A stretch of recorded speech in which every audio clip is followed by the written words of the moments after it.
Mitos atau fakta? Mitos atau fakta? Selamat datang di Mitos atau Fakta.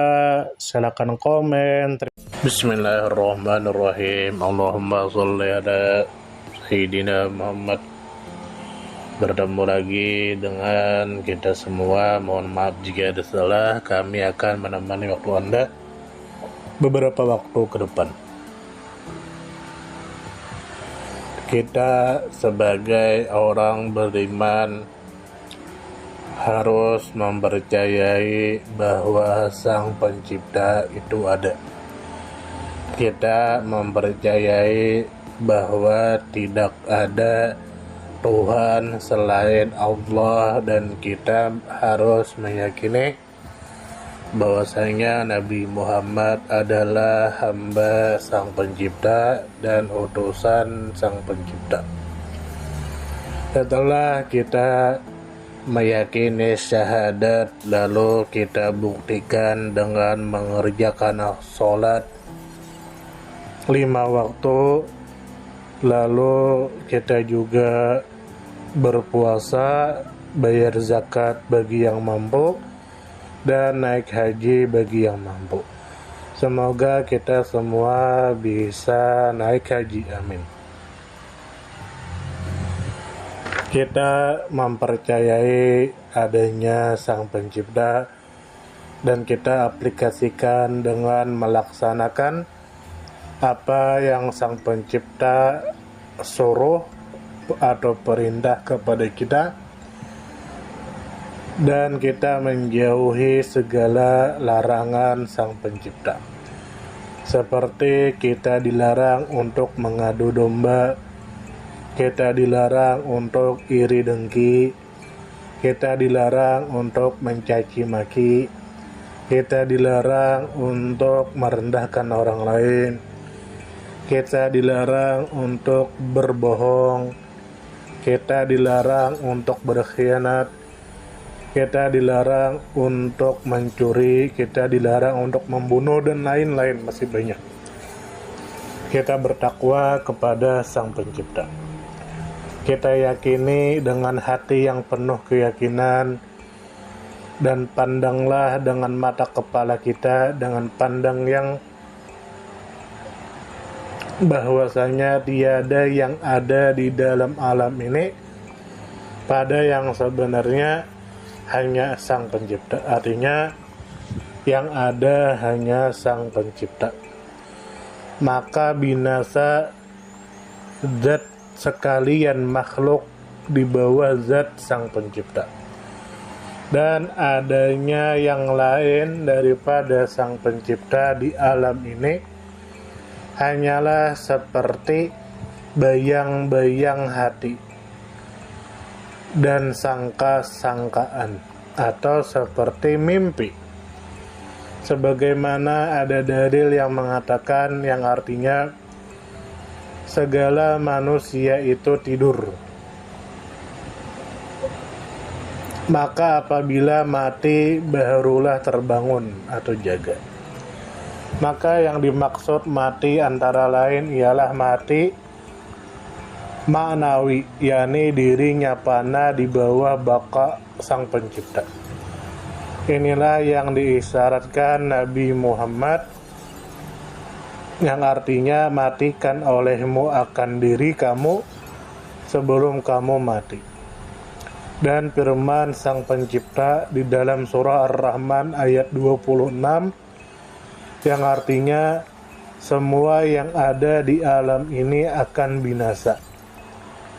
Dan ada juga firman Sang Pencipta surah Al-Qasas ayat 88, yang artinya tiap-tiap sesuatu itu binasa, melainkan zat Sang Pencipta jua yang tidak binasa.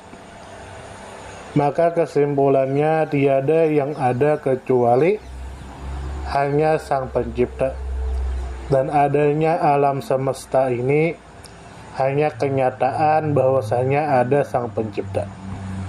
Dan adanya alam semesta ini antara dua tiada, yaitu dahulu tiada ada, sekarang ada.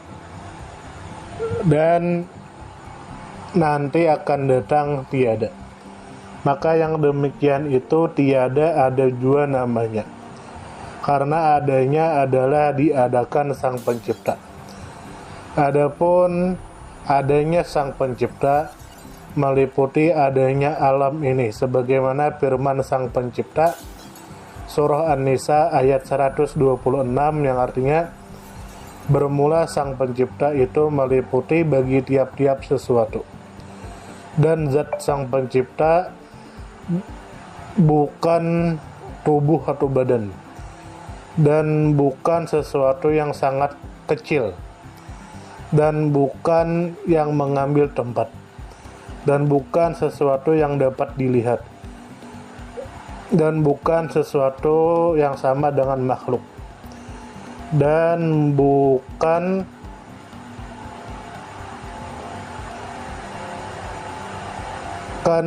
berarah, dan bukan berbatas, tetapi berbeda dengan tiap-tiap sesuatu.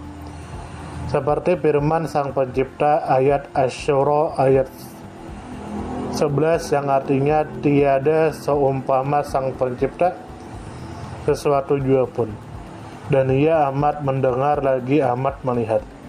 Dan firman Sang Pencipta ayat 115 surah Al-Baqarah yang artinya, maka di mana jua pun kamu berhadapan, maka di sanalah zat Sang Pencipta, yakni barang di mana engkau hadapkan mukamu atau hatimu atau akalmu adalah di sana zat Sang Pencipta.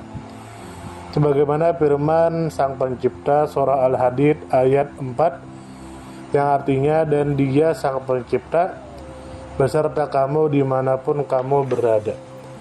Nah, jadi kesimpulannya, apapun yang kita pandang, itu kita akan memandang kekuasaan Sang Pencipta. Dimanapun kita berada, kita akan berada dalam kekuasaan Sang Pencipta. Dimanapun kita, maka kita akan selalu berhadapan dengan kekuasaan Sang Pencipta. Kita tidak bisa lari dari Sang Pencipta, karena adanya kita itu karena diadakan Sang Pencipta.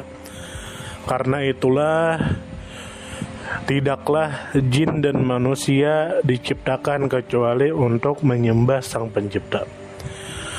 Menyembah Sang Pencipta dengan melakukan ibadah, baik ibadah yang wajib atau ibadah yang sunnah, lalu menghindari larangan Sang Pencipta, sehingga bertakwalah kita kepada Sang Pencipta, dan jadilah kita berada di jalan yang lurus. Nah, jadi dimanapun kita berada, kita pasti akan bertemu dengan kekuasaan Sang Pencipta.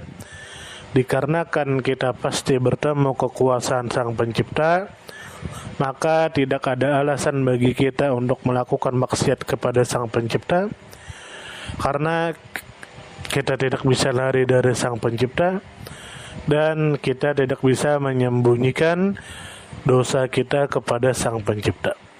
Semoga kita semua disehatkan badan, dilancarkan rezeki, dikabulkan segala hajat. Mohon maaf jika ada salah. Terima kasih banyak. Mohon maaf jika kami ada salah. Perbedaan pendapat di kalangan umatku adalah rahmat, kasih sayang. Terima kasih. Mohon maaf jika ada salah. Salam damai. Silakan share, komen, like, subscribe. Salam damai.